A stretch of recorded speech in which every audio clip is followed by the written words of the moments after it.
Jesus a todos. Quero aqui saudar os irmãos na paz do Senhor Jesus Cristo. Vamos meditar no livro de Mateus, capítulo 21, verso de número 1 ao verso de número 11. Fala sobre a entrada triunfal de Jesus em Jerusalém. Nós sabemos que na tradição católica, iniciou-se hoje, o chamado Domingo de Ramos, a entrada de Jesus em Jerusalém. Tem esse nome porque trata sobre essa questão.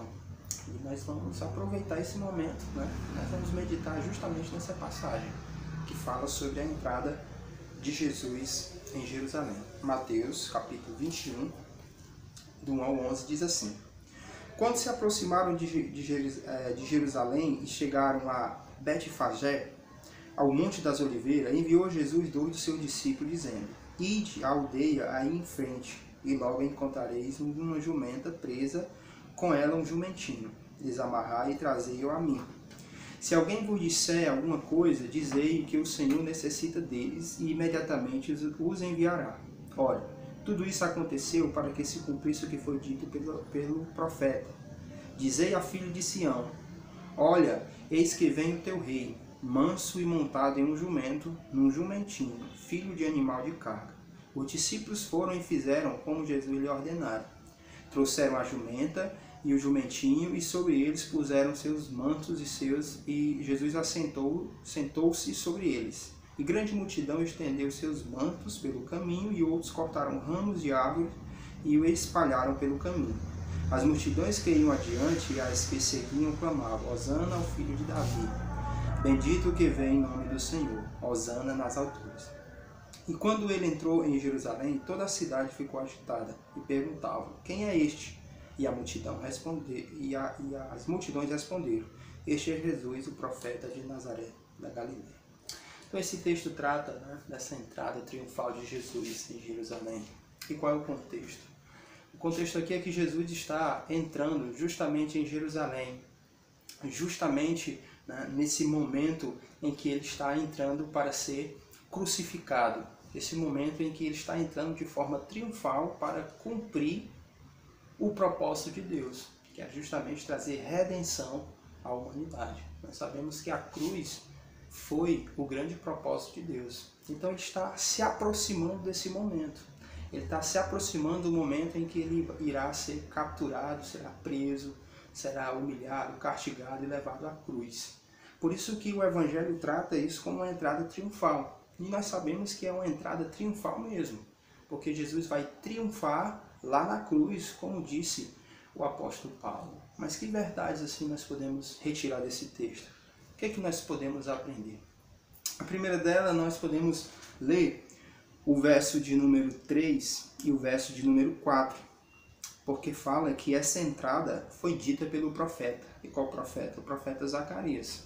O profeta Zacarias falou lá no capítulo 9, no verso 9, sobre essa entrada, e Mateus faz questão de falar sobre esse texto. A gente sabe que Mateus escreveu direcionado aos judeus, e ele vai sempre citando o Velho Testamento para falar de Cristo ou para testificar de quem era Cristo. Por isso que ele faz questão de usar essa profecia. Diz aí o verso 3, verso 4 e verso 5. Ora, tudo isso aconteceu para que se cumprisse o que foi dito por meio do profeta. Dizei a filho de Sião: Olha, eis que vem o teu rei montado, manso e montado em um jumento, uma jumentinha, filho de animal de carga. Então Jesus aqui é o grande cumpridor da palavra de Deus. E essa obediência de Deus é em dois sentidos. Jesus é o grande cumpridor da palavra de Deus. Nós sabemos que em Jesus há o cumprimento de todas as profecias do Velho Testamento. Aquilo que o livro de Hebreus vai falar de sombras. Então quem é esse Jesus? É o cumprimento literal de todas as profecias, de tudo aquilo que foi dito a respeito dele no Velho Testamento.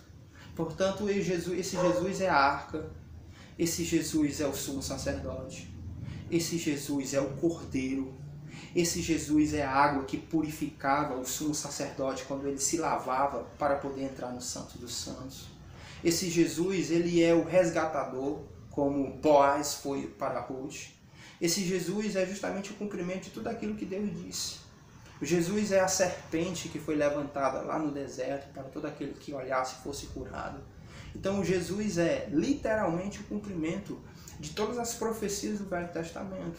Então Mateus faz questão de dizer isso para a gente, que Jesus é realmente o centro das Escrituras, que Jesus realmente é o centro da vontade de Deus. E aqui cabe uma grande reflexão para nós, né? Jesus é o centro da criação, Jesus é o centro da Bíblia, Jesus é o centro da vida. E o que esse Jesus é para cada um de nós? Qual é o local? Qual é o lugar que Jesus ocupa nas nossas vidas? Né? O que representa Jesus para cada um de nós? Qual o lugar que Ele ocupa na nossa família, no nosso trabalho, né? No nosso culto a Deus? Qual é o lugar que Jesus ocupa? A Bíblia, né, fala em uma voz só que Jesus é o centro da Bíblia. Então essa é a pergunta, uma aplicação que nós podemos fazer. Se Jesus é o centro de tudo, o que e qual lugar Ele ocupa na nossa vida? Mas Mateus escreveu isso para falar não só que Jesus cumpre essa profecia, mas como Jesus também ele é o cumpridor da palavra de Deus. Então estava escrito isso, como outras profecias foram escritas. E Jesus faz questão de obedecer aquilo que Deus determinou. Então Jesus é um grande cumpridor da palavra de Deus, alguém que obedeceu a Deus, né? Lá no Evangelho de João, capítulo 6, verso 58, ele diz assim: pois eu desci do céu não para fazer a minha vontade, mas para fazer a vontade daquele que me enviou. E aí Jesus se coloca como aquele que está ali para fazer a vontade de Deus. Essa semana eu lendo o início do Evangelho e eu li a história de José e Maria. Então você e eu conhecemos a história, o anjo aparece a Maria, diz que ela vai engravidar do Espírito Santo.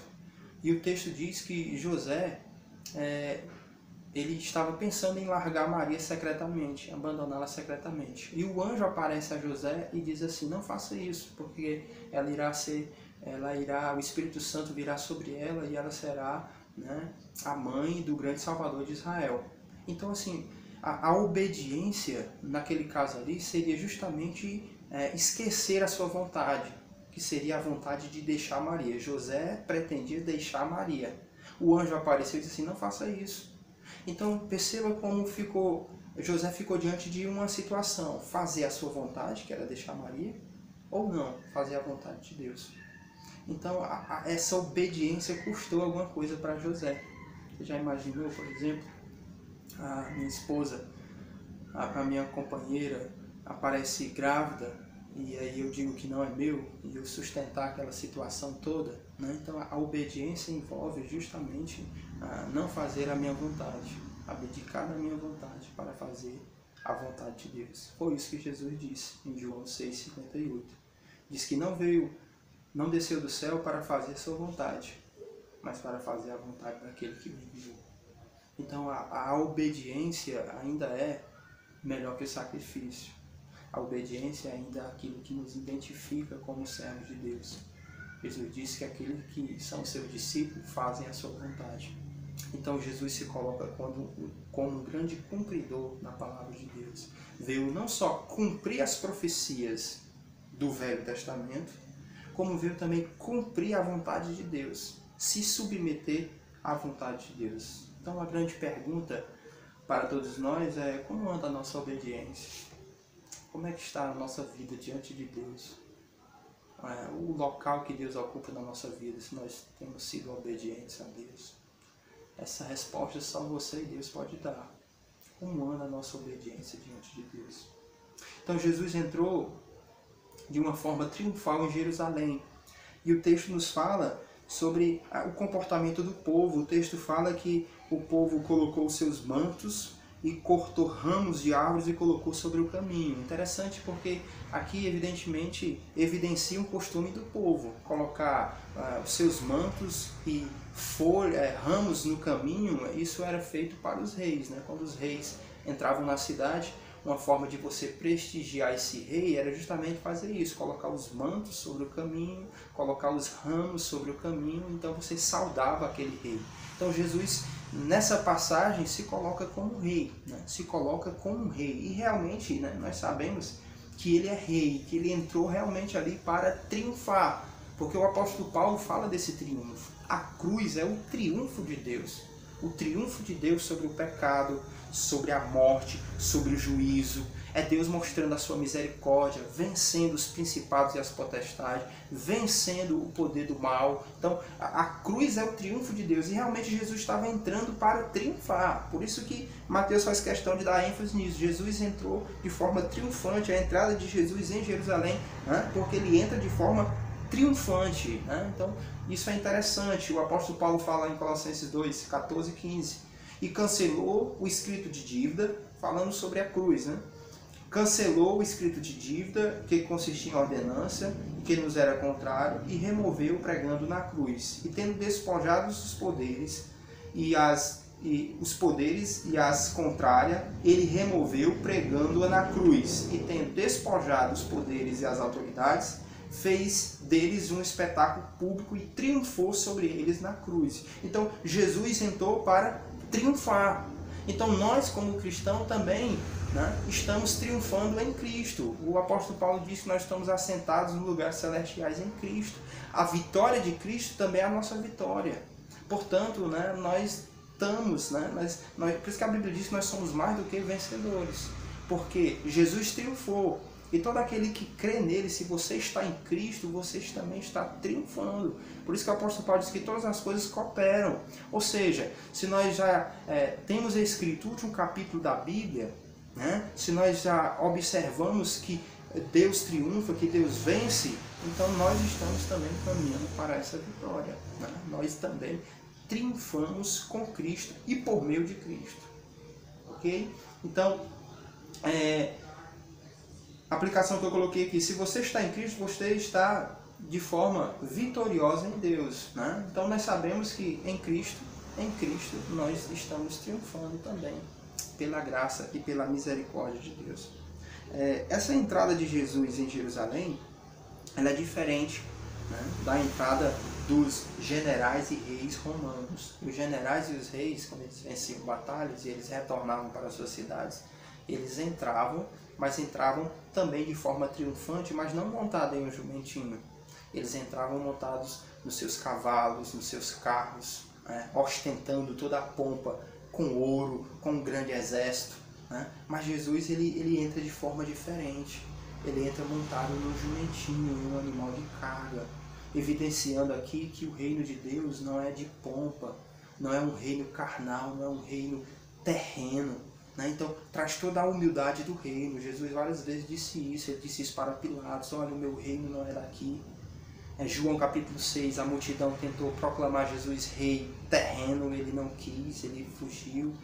Então perceba que o reino de Deus é o que está dentro de cada um de nós, ou seja, o reino está dentro de nós. Não fala de um reino poderoso, não fala de que nós vamos triunfar como reis, não agora, claro, não agora, mas um dia sim nós reinaremos com ele. Mas o reino de Deus ainda é um reino espiritual, um reino da humildade, um reino que está dentro do coração de cada um de nós.